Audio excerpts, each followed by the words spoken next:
Halo, selamat siang. Namaku Hartmantio Pradipta Utomo atau biasa dipanggil Tio. Aku mahasiswa Sosiologi S2 Angkatan 2018. Halo semuanya, perkenalkan nama saya Yuda Prasetya, biasa dipanggil Yuda. Saya mahasiswa Magister Sosiologi Angkatan 2019. Halo, nama aku Dian Puspita, aku mahasiswa Pascasarjana Sosiologi Angkatan 2018.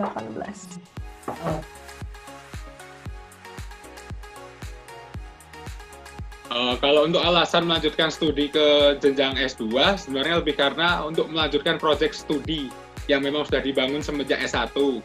Dan kenapa untuk memilih Sosiologi UGM? Karena memang sudah dibangunnya waktu itu S1-nya sudah di UGM, sehingga sudah hafal tentang kultur, tentang ruang, dan tentang kebiasaan-kebiasaan atau peristiwa-peristiwa yang terjadi di Sosiologi UGM sih. Jadi bisa terjun ke sosiologi ini karena kebutuhan untuk pekerjaan juga, dan ini sesuatu hal yang baru bagi saya karena background pendidikan saya sebelumnya itu adalah teknik arsitektur. Jadi ini sesuatu yang baru, menantang, tapi juga penting untuk pekerjaan saya nanti ketika balik lagi ke kantor.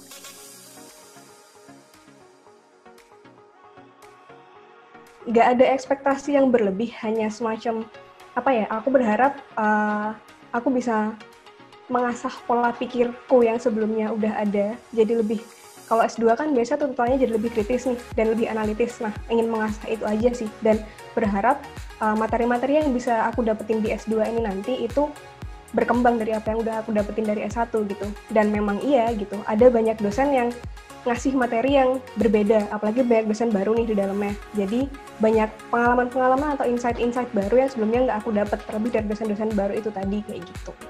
Kalau saya itu seperti kembali lagi jadi anak baru, karena saya belum pernah masuk UGM, kemudian sosiologi juga saya belum pernah punya experience sebelumnya, jadi ekspektasinya itu kemarin benar-benar kayak deg-degan awal gitu loh, jadi kayak masih virgin gitu. Cuman kembali lagi ketika kita sudah masuk ke satu tempat yang baru kan harus adaptasi dengan cepat ya, jadi ketika masuk di S2 Sosiologi ternyata ambience-nya sangat-sangat welcome, mulai dari administrasi staff-nya, dosen, teman-teman yang lain juga. Kalau kesannya untuk dosen-dosen sosiologi, beberapa memang ada yang seru karena materinya update, terus perspektifnya lebih kritis, dan yang tidak kita dapatkan di S1 pun bisa kita dapatkan di S2. Tapi sebagian juga ada yang materinya pun bahkan sama dari tahun 2000-an awal, PowerPoint masih dipakai, jadinya ya boring, kita udah ketebak polanya, jadi ya setengahnya bisa dikatakan seru, setengahnya boring lah. Kalau aku, untuk dosen-dosen yang udah sepuh, itu cara mengajarnya mirip sama waktu kita S1 gitu. Jadi ada banyak kan yang udah kita dapetin sebelumnya kemudian diulang. Tapi ada beberapa juga yang upgrade. Nah, ada beberapa dosen juga yang aku baru pernah diajar ketika masuk S2. Karena waktu S1 mereka belum jadi dosen semacam itu. Nah, itu menyenangkan sih ketemu dengan dosen-dosen yang baru semacam itu. Karena selain usianya lebih muda, jadi diajak ngobrol juga lebih enak gitu kan, lebih nyambung komunikasinya.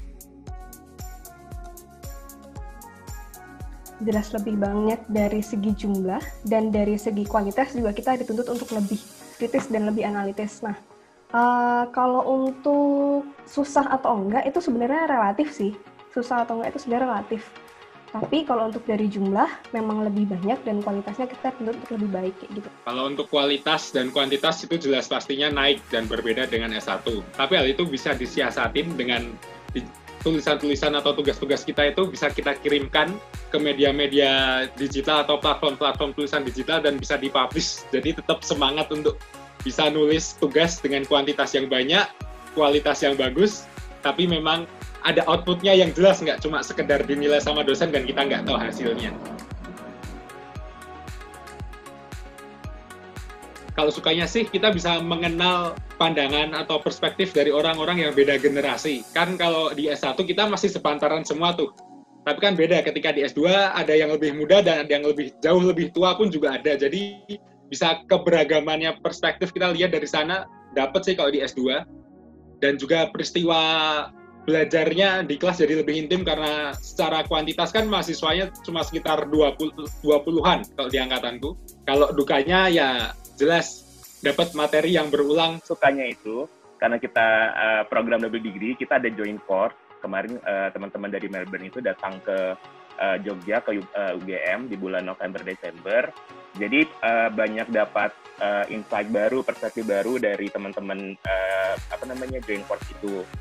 Nah, untuk dukanya itu mungkin bangun pagi ya, karena kita kuliahnya itu dari pagi, jadi bagi kita yang suka bergadang, ya nggak salah sih, itu jadinya agak satu tantangan gitu, bangun jam 7 atau mungkin setengah 8 dari kampus, itu sebuah kedukaan bagi saya.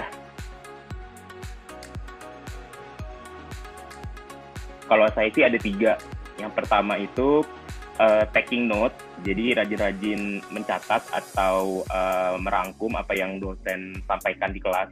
Kemudian yang kedua itu time management.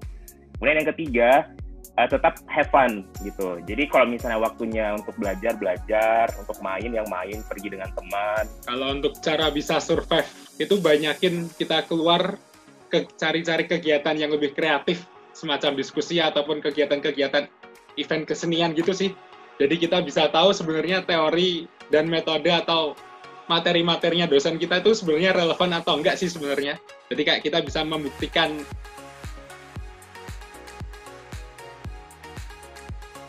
Yang pertama, lingkungan yang kondusif untuk diskusi. Kedua, karena menawarkan perspektif kritis. Yang ketiga adalah keleluasaan memilih topik untuk tesis.